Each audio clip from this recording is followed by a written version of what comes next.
Welcome to RC Tech. This is Ritesh Srinivasan. In this video, let us look at natural language processing applications in the finance domain. If you like such content and are new here, please subscribe to the channel. Let's get started. If you have been interacting with banks and financial institutions recently, you are likely to have communicated with these absolutely brilliant human-like virtual assistants and chatbots.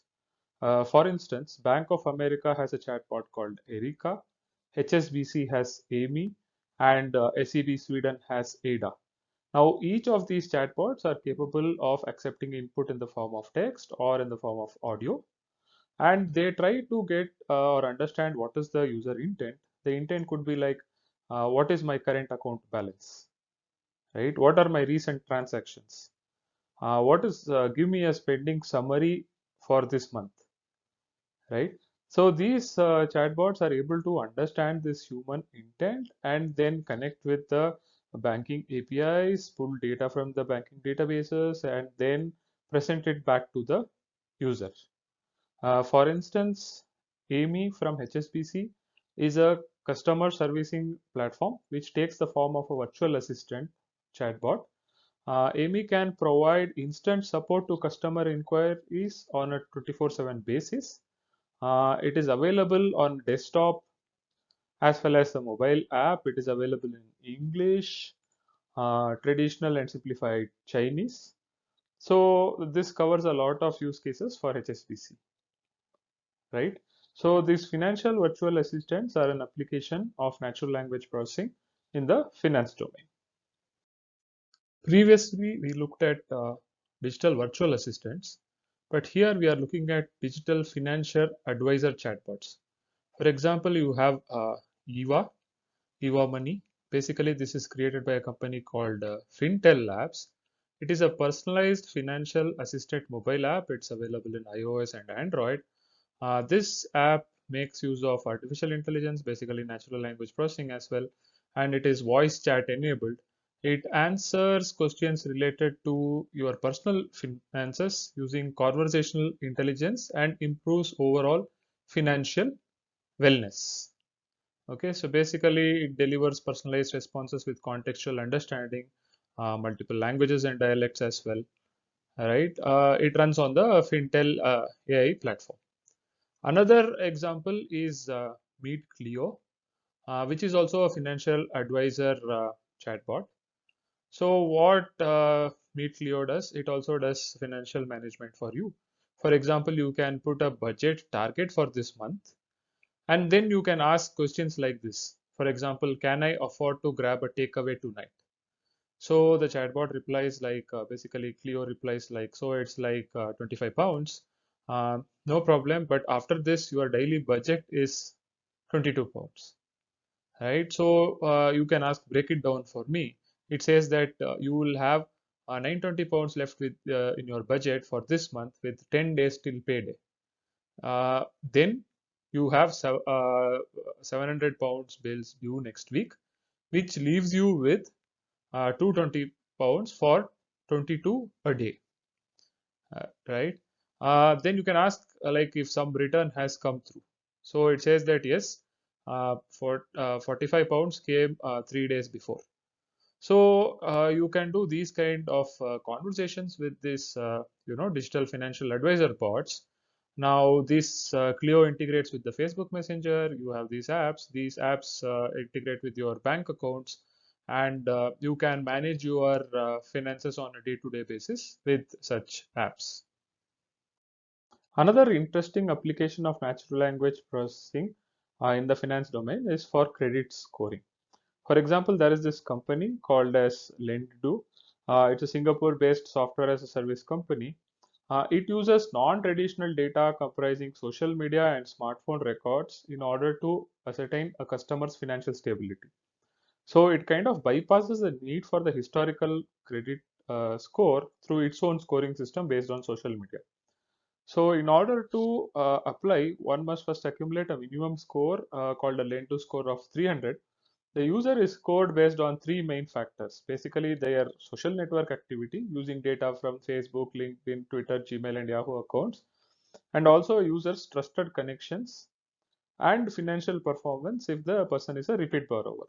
So the idea here is that you need not really have a past history to get a credit score, but your credit score can be computed based on the interactions you have on Facebook, LinkedIn, Twitter, Gmail, and Yahoo accounts.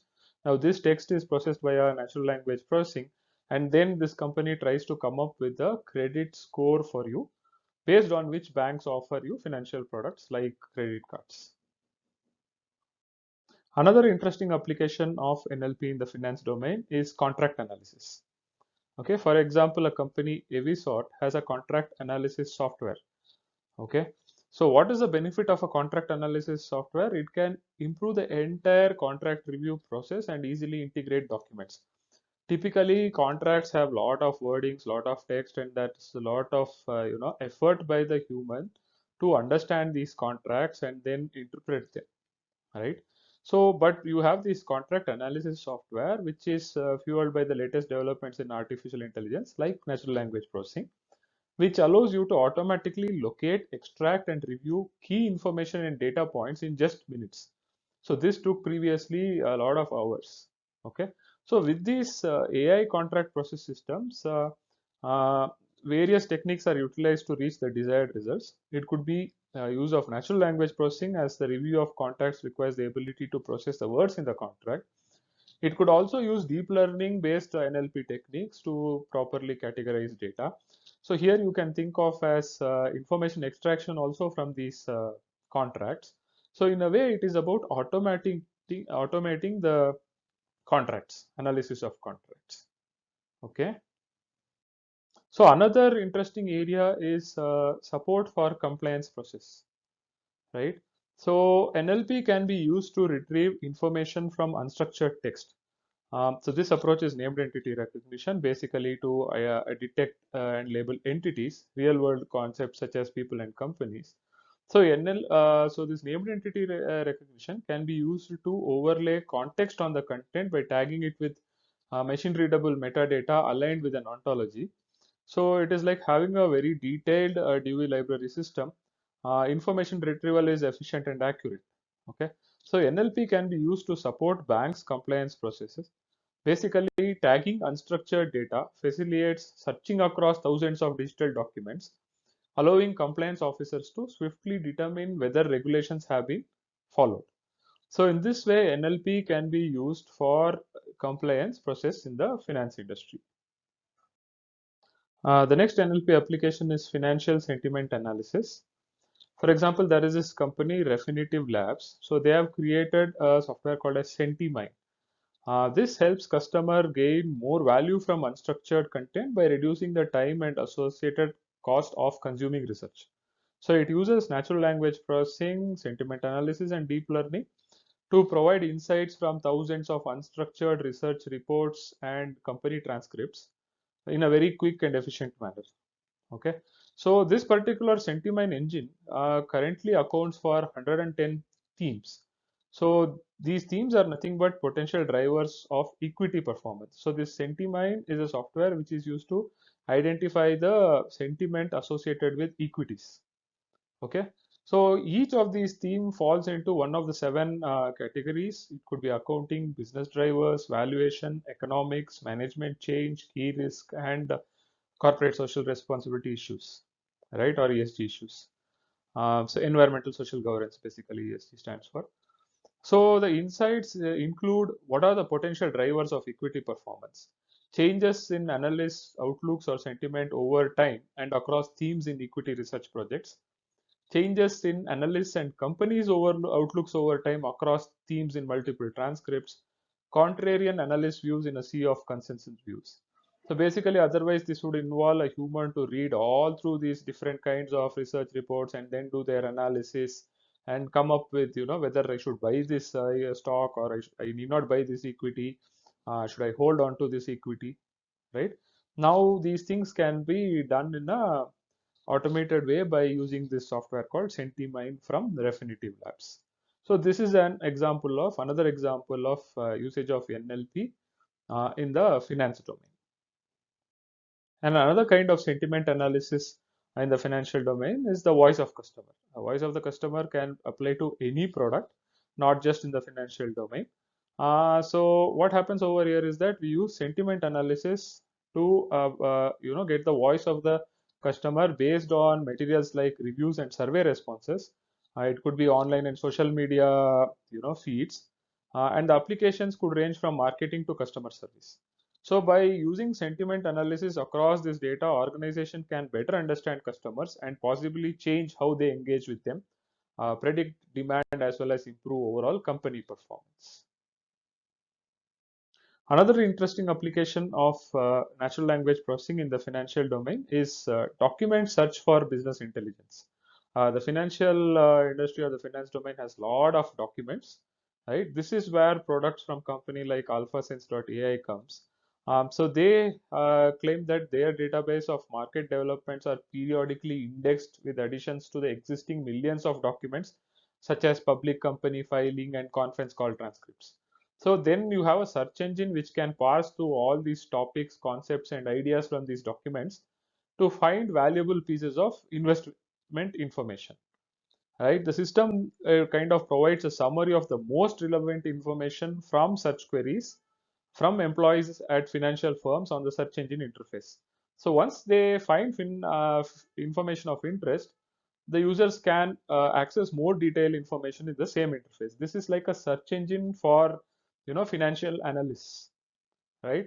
So there could be other forms of document search also in the finance industry, like you have your banking contracts and applications on which you need to search for certain data. The next interesting application of natural language processing in the financial domain is information extraction. For example, in mortgage lending, natural language processing enabled search and discovery applications, also called as enterprise search or information extraction application, can help expedite the processing and underwriting stages. For example, an AI-enabled search and discovery software using natural language processing can allow loan processors to find information such as a borrower's social security number, date of birth, and address. Right? Similarly, the proof of income and employer information within tax documents and pay stubs, proof of homeowners insurance within relevant insurance documents, proof of available funds within a bank account, details about assets and liabilities, including account numbers within supporting documents. So a lot of things can be processed using natural language processing. So for most of these cases, it is required that we have the paper applications, which would have been converted using an OCR into text, and then on the text, a lot of processing is done to, develop search engines to extract these information from these documents. So in this video, I have given you an idea of what are all the possible applications of natural language processing in the financial domain. All the links that have been referred in this video are put in the description for your further reading. If you like such video, please press the like button, please subscribe to the channel, please press the bell icon so that you will get notified whenever I am creating new content. See you in the next video. Bye for now.